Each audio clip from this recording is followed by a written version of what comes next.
네, 이제 8장 아데노바이러스 강의를 시작하겠습니다. 앞에 두 개의 작은 DNA 바이러스 강의를 했고요.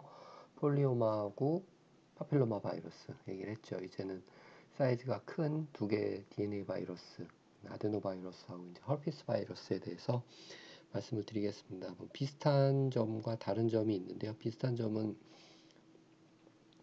전기와 후기가 나눠진다는 거고요. 후기가 진행이 되기 시작하는 건 DNA 복제와 함께 시작이 된다는 거. 그거는 이제 공통점으로 볼 수 있습니다. 근데 다른 점은 작은 사이즈의 DNA 바이러스의 유전자는 원형, 서큘라 폼으로 되어져 있고요. 큰 바이러스들은 대부분 리니어 폼으로 되어 있다. 그게 어떻게 보면 가장 큰 차이점입니다. 그리고 앞에 폴리오마하고 파필로마 바이러스 같은 경우는 아이코사헤드론의 구조의 미니 크로모솜 그리고 캡시드가 있고 엔벨롭이 없는 껍데기가 없는 거죠, 외피가. 근데 이제 아데노바이러스나 헐피스 바이러스는 이제 뭐 부분에 따라서 엔벨롭을 가지고 있는 그런 형태들도 존재하게 됩니다. 오케이, 그럼 아데노바이러스를 본격적으로 시작하면요. 어원은 아데노는 샘입니다. 샘. 그래서 눈이나 뭐 이런 쪽 호흡기 환자의 아데노이드에서 처음 분리됐다 그래서 아데노바이러스라고 이름이 지어졌습니다. 그래서 아데노이드 목 쪽에 있는 부분이죠. 예, 거기서 발견이 됐고요. 이 아데노바이러스는 우리 몸의 거의 대부분의 장기에 감염이 되어 있다라고 보시면 됩니다. 근데 일반적으로 병을 일으키는 부분은 그렇게 많지는 않고요. 감기를 일으키기도 하고 아주 대다수의 우리 면역을 갖고 있기 때문에 크게 문제는 되지 않습니다. 호흡기 질환 이외에 장염이나 결막염 같은 것들을 유발할 수가 있습니다. 여기 있듯이 감염 증상이 치명적이지는 않다라는 거죠. 게놈은 32에서 35kbase, 굉장히 큰 거예요. 선형의 이중가닥 DNA고요. 5' 말단에 단백질이 연결되어 있습니다. 그래서 요 5'에 있는 단백질이 복제 시에 이제 프라이머로 작용을 하는 역할을 하게 됩니다. 아데노바이러스는 외피가 없는 정20년체 캡시드고요. 종양바이러스 로 알려져 있습니다. 그래서 사람에게 분리된 첫 번째 종양 바이러스이고요. 종양 생물학 연구의 중요한 모델 시스템을 이제 제공을 했고 또 유전자 전달 시스템으로도 많이 사용이 되고 있습니다. 사람에게는 종양을 유발하지 않으나 뭐 햄스터 종양 유발한다. 폴리오마하고 굉장히 유사하죠. 리니어스 더블 스트랜드 35kbase의 DNA고요. 프로테인 링크드 프라이머로 사용된다고 그랬습니다. 엔벨롭이 없고 아이코사헤드론 정 20년체의 누클레어 캡시드 구조고요. 바이럴 DNA 폴리머레이즈를 스스로 갖고 있습니다. 사이즈가 큰 바이러스들은 스스로 자기 것을 많이 이용을 한다라는 겁니다. 생활사는 얼리, 레이트, 스위치가 일어나는 그런 형태를 갖고 있고요. 셀 사이클 자체가 이제 디레귤레이션이라고 표현했는데 이건 뒤에 설명을 드리겠습니다. 튜머를 유발하는데 이제 주로 설치류, 햄스터에서 유발을 하게 되고요. 레스피라토리 인펙션, 호흡기 감염이 되는 그런 형태의 바이러스입니다. 그리고 암을 일으킨다고 그랬었죠. 네, 숙주에 반응해서 E1A, E1B가 나옵니다. E1A는 RB랑 인터랙션을 하고요. E1B는 P53과 인터랙션을 하게 됩니다. 한 100여 종의 아데노바이러스가 보고가 됐고요. 사람에 감염되는 아데노바이러스는 약 51개, 혈청형이죠. 시로타입이 있다라고 되어 있습니다. 적혈구와의 어글루티네이션, 응집성에 따라서 총 6개의 서브그룹으로 뭐 A부터 F까지 혈청형 분류입니다. 적혈구와의 응집성이니까요. 그러니까 혈청에 반응하는 거에 따라서 분류를 해 놓은 거죠. 오케이? 그래서 타입 12는 서브 그룹 A에 속하는 햄스터 종양 유발 바이러스고요. 타입 2는 서브 그룹 C에 속하는 종양을 유발하지 않는 바이러스입니다. 일반적으로 우리가 얘기하는 바이러스, 아데노바이러스의 기본은 요 서브 그룹 C의 시로타입 1, 2, 5가 뭐 가장 기본적인 스탠다드 아데노바이러스라고 할 수 있습니다. A그룹이 뭐 장염을 일으키고 C와 E는 호흡기 질환을 일으키는 것으로 알려져 있습니다. 그래서 아마도 여러분들은 그냥 서브그룹 C 정도 타입 5 일반적인 아데노바이러스 기억하시면 될 것 같습니다. 아데노바이러스 입자 및 게놈 구조입니다. 입자는 높이가 없다고 그랬고요. 90나노미터 정도 지름의 정 20년체 캡시드 T25예요. 그 꽤 큰 거죠. 꼭지점에 스파이크 파이버가 존재를 하게 되고 헥손이라는 그러한 형태로 해서 이런 단백질들이 구성되어 있고요. 거기에 파이버 형태의 스파이크가 박혀져 있습니다. 그리고 약 11개에서 15개 정도의 구조 단백질. 크니까 이제 구조 단백질도 캡시드도 커진다는 얘기가 되겠죠. 그래서 빌딩 블럭의 역할을 하는 거는 헥손과 펜톤이라는 아이입니다. 헥손 하면 헥소 6개, 펜톤, 펜타 5개, 육각형, 오각형 형태의 프로테인이고요. 얘네들이 빌딩 블럭 역할을 해서 벽돌 역할을 한다는 거죠. 240개의 헥손이 20개의 면을 구성하고요. 펜톤이 12개의 꼭지점을 구성을 합니다. 그러니까 아까 보여드린 이 파란 부분이 헥손으로 구성되어 있고요. 노란 부분이 펜톤이죠.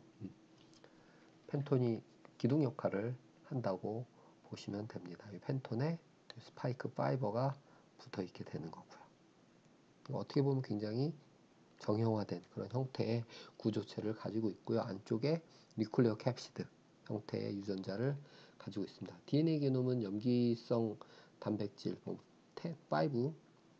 그리고 7, 뮤 분자가 결합한다는데 이런 거 떠나서 다양한 이 유전자를 잡아주는 단백질입니다. 게놈의 구조입니다. 약 35kb 베이스라고 그랬고요. 35,000 베이스 페어예요. 꽤 큰 거죠. 선형의 이중가작 DNA입니다. 그리고 끝쪽에 양쪽 끝에 100에서 180 베이스 페어의 ITR, Inverted Terminal Repeat이라는 염기 소열이 존재합니다. 복제의 중간 형태인 이제 판핸들 구조를 형성하는 데 관여를 한다고 되어 있는데 여하튼 유전자 끝에 반복 소열을 갖고 있다. 100개에서 180개 정도. 그거를 Internal Terminal Repeat이라고 얘기하고요. A, B, C, C 프라임, B 프라임, A 프라임, A 프라임, B 프라임, C 프라임, C 프라임, B 프라임, B, C, B, A죠. 결국에는 이쪽과 이쪽이 이제 상보적으로 바라보게 되고요. 그거를 통해서 판핸들 원형을 만들게 됩니다. 그래서 복제할 때는 서큘러 폼을 형성한다. 요 인버티드 터미널 리핏을 이용해서요. 그리고 끝에 쪽에 이제 TP라고 하는 터미널 프로테인이 공유결합으로 분포해 있고요. 이게 이제 프로테인 프라이머로 작용을 해서 복제 시에 사용하게 됩니다. 게놈 복제 때. 단백질은 어떤 것들을 만드느냐, 어떻게 코딩이 되느냐, 양쪽 바닥의 유전자가 다 사용이 되고요. 어떤 것이 사용되느냐에 따라서 다른 단백질을 만든다는 얘기죠. 그러니까 mRNA, 전사체를 만들게 된 겁니다. 그래서 전기 유전자, 후기 유전자, 공이 DNA 바이러스니까 나눠지게 되고요. 전기 유전자는 여기 보면 E1에서 E4, E가 어울리겠죠. 그래서 E1A, E1B, E3, E4 해서 4개의 프로모터를 통해서 전사를 하게 되고요. 후기 유전자는 L1부터 L5까지 한 개의 프로모터, 메이저 프로모터라고 MLP라고 해서 메이저 레이트 프로모터, 그래서 후기 전사체 프로모터다 해서 요 메인 프로모터가 존재를 하고 요 하나에서부터 L1, L2, L3, L4, L5가 만들어지게 됩니다. 그리고 이 하나의 유전자에서 서로 다른 단백질이 만들어질 수 있다라는 것은 mRNA를 만들 때 각각 그 유전자를 만드는 그 단백질을 만드는 코딩 부위가 잘려서 만들어진다는 거죠. 그거를 얼터너티브 스플라이싱이라고 얘기했습니다. 얼터너티브 스플라이싱과 다양한 폴리아데닐레이션 스탑 코돈을 만들어 줌으로써 서로 다른 단백질을 생산하는 mRNA가 생성이 된다는 거죠. 뭘 통해서? 얼터너티브 스플라이싱하고 폴리 아데닐레이션 사이트를 통해서. 오케이? 특징, 전기 두 가닥을 모두 전사체를 이용을 하고요. 그러니까 위쪽에서 만들어지는 애 2개, 밑에서 만들어지는 애 하나. 후기는 한 가닥만을 주용을 사용해서 전사체를 만들게 됩니다. 전사체가 게놈의 여러 부위에 퍼져 있어서 거의 모든 유전자가 염기 서열을 전사를 해서 사용을 하는 그런 형태로 단백질 코딩을 하게 됩니다. 전기 유전자 빨간색으로 표현한 부분이고요. 그러면 감염주기 생활사는 어떻게 되느냐? 개념 복제 및 캡시드 조립은 모두 어디서 일어난다고 되어 있어요? DNA 바이러스. 앞에 폴리오마하고 파필로마도 다 핵에서 일어났죠. 수용체의 결합을 아까 스파이크 파이버 부분이 결합을 하면은 엔도사이토시스에 의해서 진입을 하게 되고요. 엔캡시데이션 되면서 DNA가 빠져나와서 핵으로 들어가게 되면은 전기 유전자의 트랜스크립션, 트랜슬레이션이 일어나게 됩니다. 먼저 전기 유전자, 이미디에이트 얼리라고 돼 있죠. 그럼 초전기 부분에 단백질들을 코딩한 mRNA를 만들게 되고요. 이 mRNA가 사이토플라즘으로 나가서 단백질을 만들게 됩니다. 이게 이제 E1이죠. E1. E1A, E1B. 다시 핵으로 들어와서 얼리 E2죠. E2 단백질들을 생산을 하게 되는 거죠. 얼리 초전기에서 트랜스크립션을 통해서 E1A, E2 단백질들을 만들게 되고요. 다시 E2가 전기 유전자가 핵 안으로 들어와서 전기를 진행을 시킵니다. 그 다음에 전기 단백질들이 충분히 축적이 되면은 E1, AB, E2, E4, E3 이런 단백질들이 충분히 축적이 되면은 DNA 복제를 시작하게 되는데 리플리케이션 되기 시작할 때부터 후기가 시작이 됩니다. DNA 복제를 하고 전사, 즉 캡시드 프로테인을 만들게 되는 거죠. 캡시드는 아까 헥손하고 펜톤이겠죠. 만들어져서 핵으로 들어오면 다시 패키징해서 바이러스가 릴리즈를 떠나게 되는 겁니다. 구분지어서 간단하게 생각하시면요.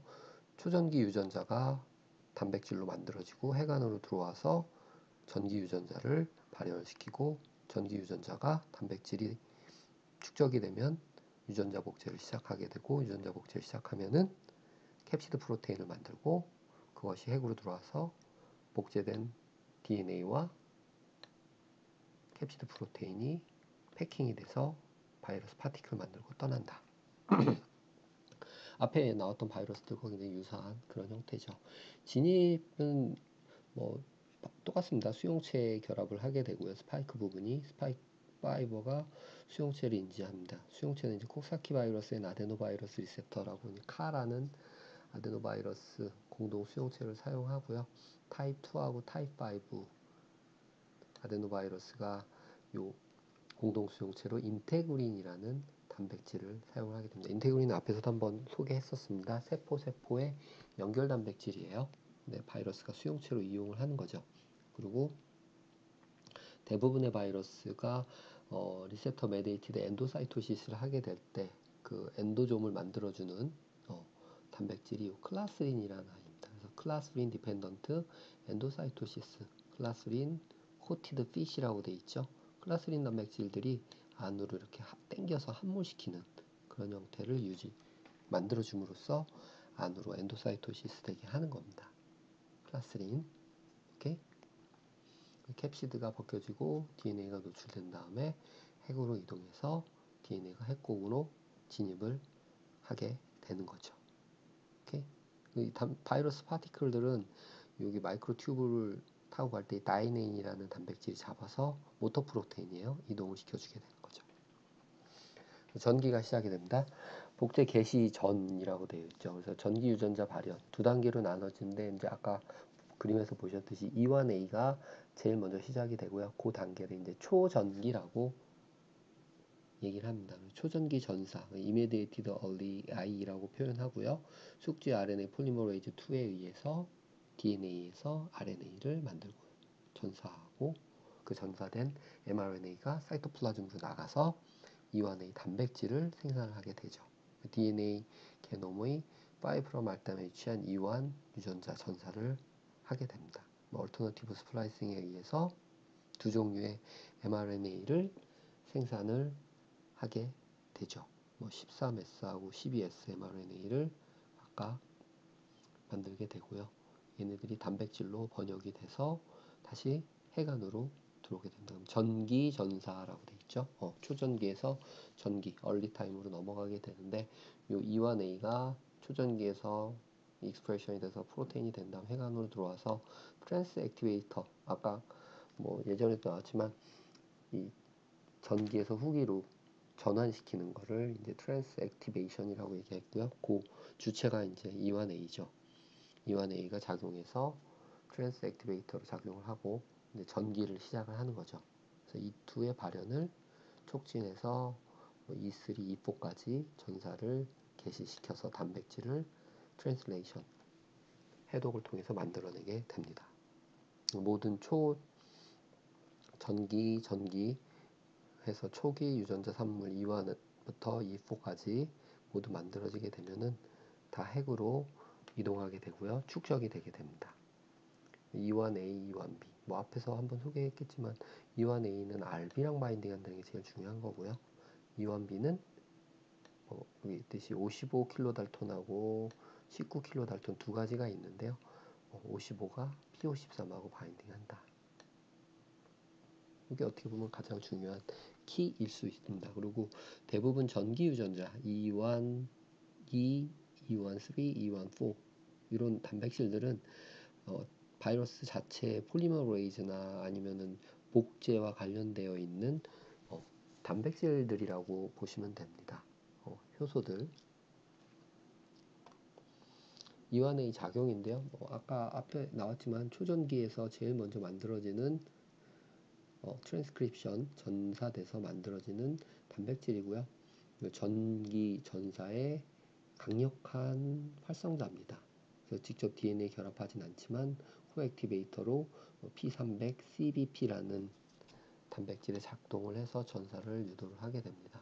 E1A의 단백질 특성 쭉 여러 가지가 있는데요. 굳이 힘들게 기억하실 거 없이 제일 중요한 거는 ATF, Cyclic AMP Response Element에 작동을 해서 Activating Transcription Factor입니다.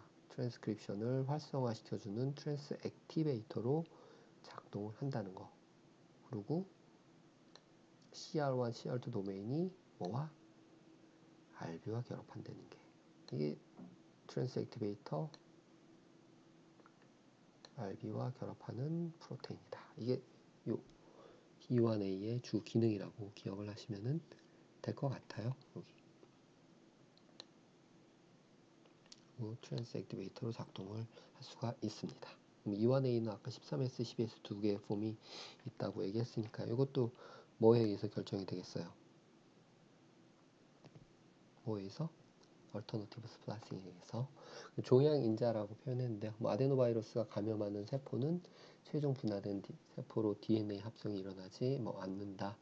감염된 세포가 S주기로 진입하는 것을 촉진하는 기작이 필요한데요. 이제 비허용 세포를 형질 전환하여 종양을 유발하게 됩니다. 이게 비허용 세포가 바로 설치류, 햄스터 같은 쥐의 세포에 감염이 되면은 세포를 죽이지 않기 때문에 비허용 세포주죠. 세포를 죽이지 않기 때문에 형질 전환을 유발해서 암을 유발하게 됩니다. 사람 세포 같은 경우는 라이시스 시키죠. 퍼미시브 셀, 수용주, 허용주. non-permissive 셀이고요. 반대는 허용 세포죠. 허용 세포. 허용 세포는 라이시스. 사멸을 시키는 거죠. 기작, RB 단백질과 결합해서 E2F의 전산제를 활성시킨다. 이거는 앞에서도 여러 번 나왔던 거니까요. 전환, 트랜스 액티베이션이 되는 거는 초전기에서 전기로 전환되는 거는 전기 프로모터의 트랜스 액티베이터인 E1에 의해서 작동이 되는 거고요. 전기에서 후기로 전환되는 거, E2의 작용이라고 생각을 하는데요. 아데노바이러스의 복제에 작용하는 세 개의 단백질 발현이 마무리가 되면 후기로 전환이 됩니다. 이게 이제 E2가 그런 역할을 한다는 거죠. 그래서 E2, E3, E4가 축적이 되면은 DNA 복제죠. DNA 복제가 시작이 되는 후기가 전환이 되는 거죠. 아데노바이러스 폴리머레이즈, DNA 폴리머레이즈를 얘기할 겁니다. 이 폴리머레이즈는 그리고 프리-TP, 터미널 프로테인, 그리고 DBP라는 단백질. 요 세 개가 DNA 바인딩 프로테인이에요. 세 개가 만들어지면은 후기로 전환이 되는 거죠. 후기, 개놈 복제. 본격적으로 DNA 폴리머레이즈에 의해서 바이러스의 유전자가 복제가 되고요. 복제에 관여한 아데노바이러스 단백질, E2 유전자 산물인 3개의 단백질이 관여한다. 아데노바이러스 폴리머레이즈, 프리-TP, 그리고 DNA 바인딩 프로테인이 만들어지게 되고요. 숙주 전사인자, OCT1, NF1 이런 것들이 이제 오리진에 결합해서 게시를 하게 되고요. 복제 반응은 아까 말씀드린 TP라고 하는 프로테인 프라이밍이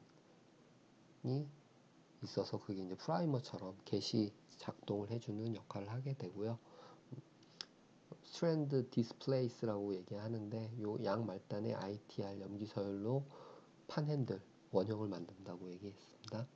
그 원형 형태에서 복제를 시작하게 되고요. 싱크로너스 리플리케이션이라서 두 가닥의 복제가 순차적으로 일어나게 됩니다. 어싱크로너스, 하나 복제, 다른 거 복제.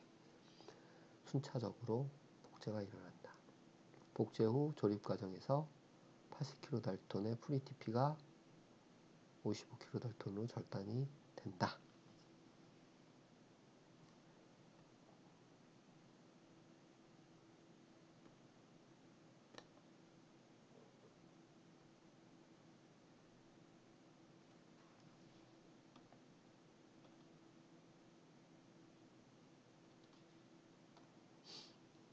그림으로 모식해 놓습니다. 게놈 복제 메커니즘입니다. 이건 전사가 아니고 복제예요. DNA 복제. 아까 E2에 의해서 E3, E4도 포함되지만 E2에 의해서 만들어진 폴리머레이즈하고 TPP, 그리고 DNA 바인딩 프로테인 이런 것들이 존재를 하게 되고요. 결합을 통해서 여기 있듯이 숙주의 전사인자와 결합을 하게 되면은 요 더블 스트랜드 DNA를 오픈을 하게 되죠. 헬리케이지가 있겠죠. 헬리케이지에 의해서 TP 쪽에 전사인자 폴리머레이즈와 함께 결합을 하게 되고요. 먼저 하나를 밑에 쪽을 주형으로 해서 한 가닥을 복제를 하게 됩니다. 그리고 반대쪽에는 DNA 바인딩 프로테인 분홍색으로 되어 있는 거를 쭉 붙여주면서 복제를 블록하는 거죠. 그래서 한 가닥을 먼저 복제를 마친 다음에 나머지 블록되어 있는 요 DNA 가닥에 DBP, DNA 바인딩 프로테인을 떨어뜨리면서 나머지 한 가닥을 복제를 하게 되는 거죠. 결국에 하나, 둘 따로 순차적으로 DNA 복제가 마무리가 되게 되고요. 이렇게 해서 복제가 끝나고 나면은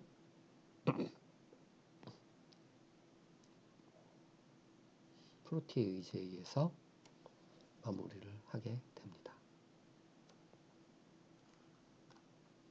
후기 RNA 전사예요. 그러면 RNA의 전사는 어떻게 일어나느냐?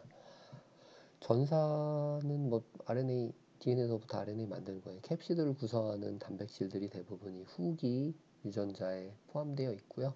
후기 유전자는 한 가닥만 사용한다고 얘기했었죠. 그리고 MLP라는 메이저 레이트 프로모터를 기준으로 해서 프로모터로 전사가 시작이 됩니다. 그리고 5' 말단에 트리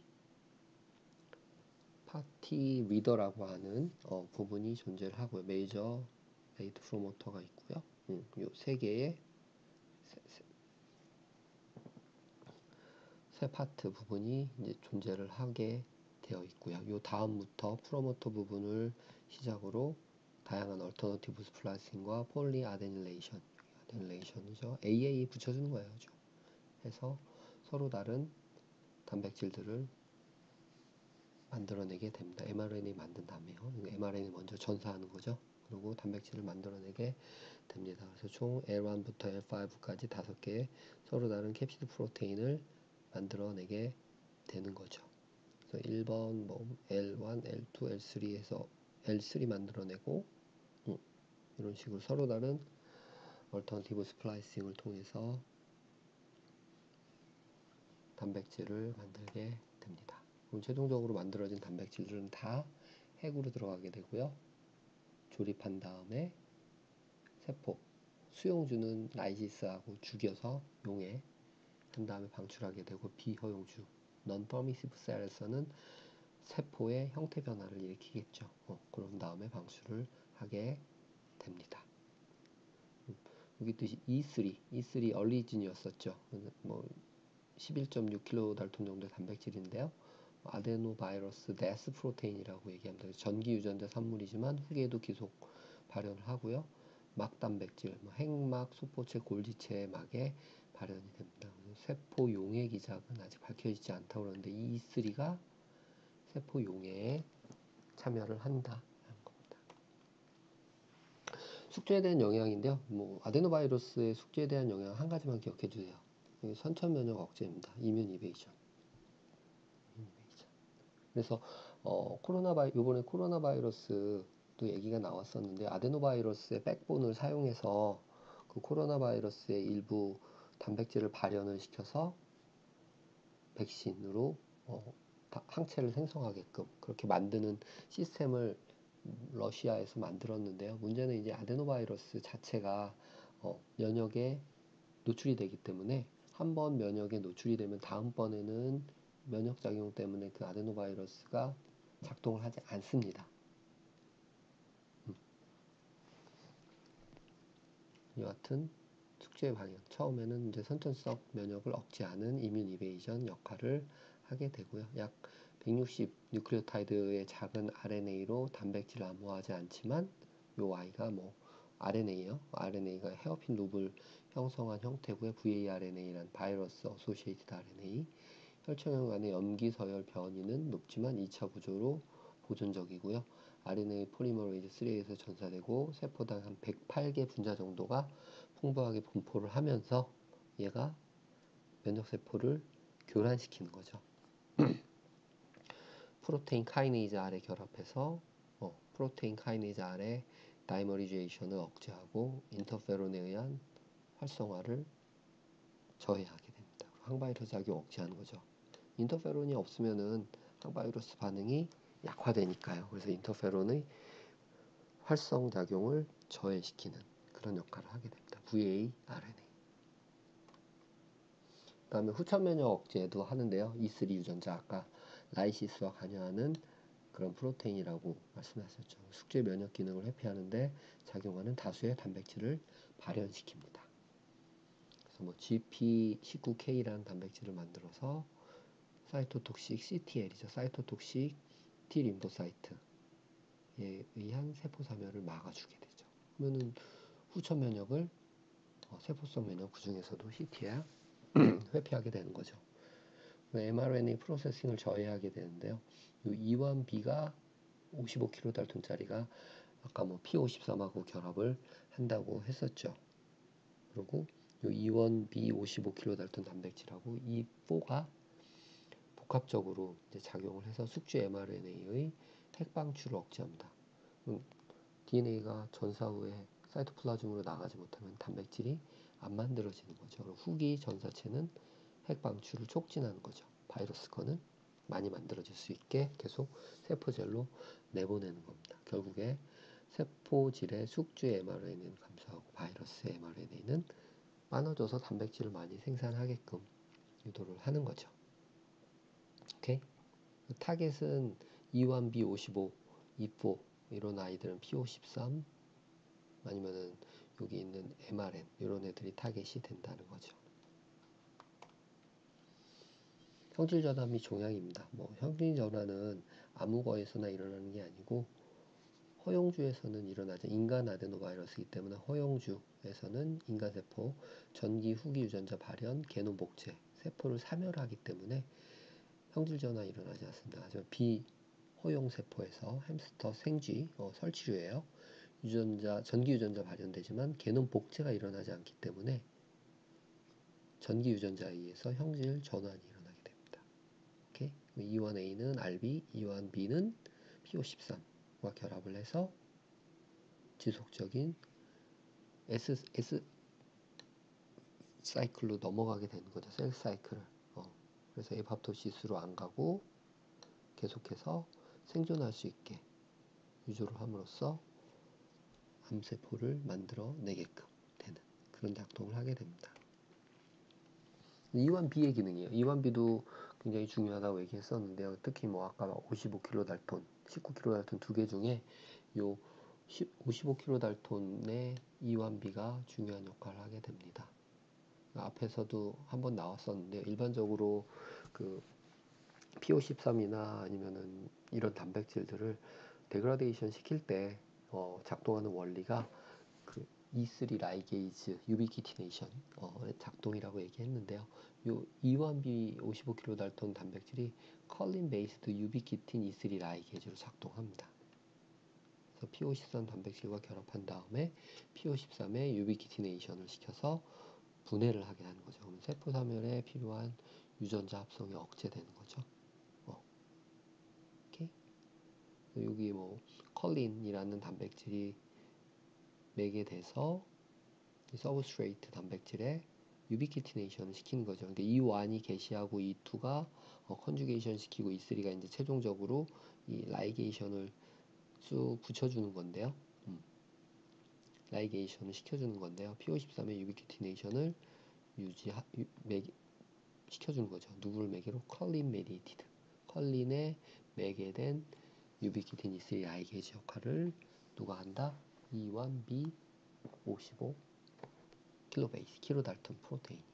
프로테오좀이라고 그랬는데 이게 히샵 프로테인이라고 얘기했습니다. 히샵 프로테인 몰레큘라 샤페론. 데그라데이션 시키는 거죠. 이 단백질을. 이렇게. 이게 E1B의 기능이에요. 온콜라이틱 바이러스라는 개념이 그래서 아데노바이러스를 가지고 나왔는데 온콜라이틱, 온코는 암이에요. 암. 그리고 라이틱은 라이시스. 그러니까 암세포를 죽이는 바이러스입니다. 그러니까 아데노바이러스가 정상적으로는 사람의 세포에 감염이 되면은 바이러스가 증식하면서 뭔 일이 일어난다고 그랬어요. 노멀셀, 와일드타입 아데노바이러스는 감염이 돼서 P53이 있으니까 정상적으로 증식 세포를 못 죽이고 바이러스가 그냥 떠나게 됩니다. 근데 튜머셀은 P53이 없죠. P53이 없으면은 이 아데노바이러스가 셀을 라이시스 시키게 되는 거죠. 그리고 세포는 바이러스는 이제 떠나게 되는 거고 이게 허용세포주가 되는 거죠. 허용세포주. 오케이? 근데 아데노바이러스 델타 E1 55 얘는 델타 E1이 없는 그런 바이러스를 감염을 시키면은 P53이 있으니까 델타 E1이 결합을 못하죠. 바이러스 라이시스는 안 될 거고요. 이 아이는 그거를 유도하게 될 겁니다.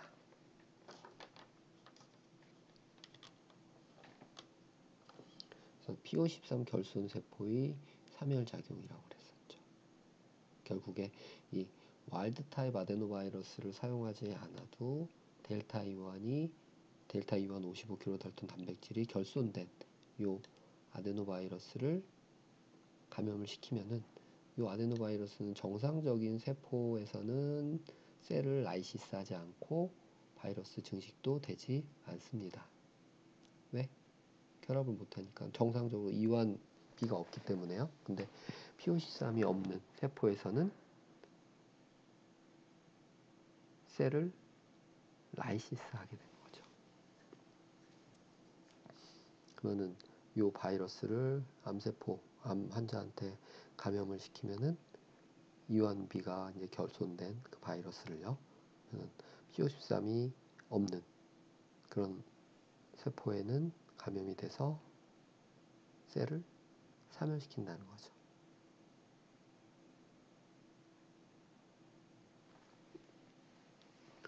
왜? 원래 정상적으로 와일드타입 아데노바이러스는 델타 U1B 55kDalton 프로테인을 가지고 있잖아요. 그렇죠? 네. 초전기 유전자니까. 그 아이가 P53하고 인터랙션을 해서 결합을 해서 P53 데그레데이션을 시키게 되는데 암세포는 P53이 결손돼 있잖아요. 그럼 여기에 E1B가 있는 아데노바이러스 와일드 타입을 집어넣으면은 어차피 53이 없으니까 셀을 죽이고 복제를 할 겁니다.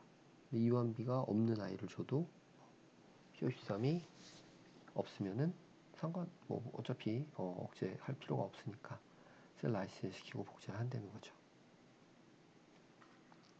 그래서 이 바이러스를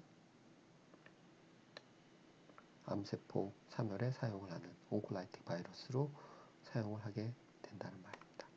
오케이. 그래서 아데노바이러스에 대해서 전체적으로 쫙 살펴봤고요. 뭐 아데노바이러스의 특징적인 부분은 E1, A와 E1, B 정도 기억을 하시면 될 것 같습니다. 네, 수고하셨습니다.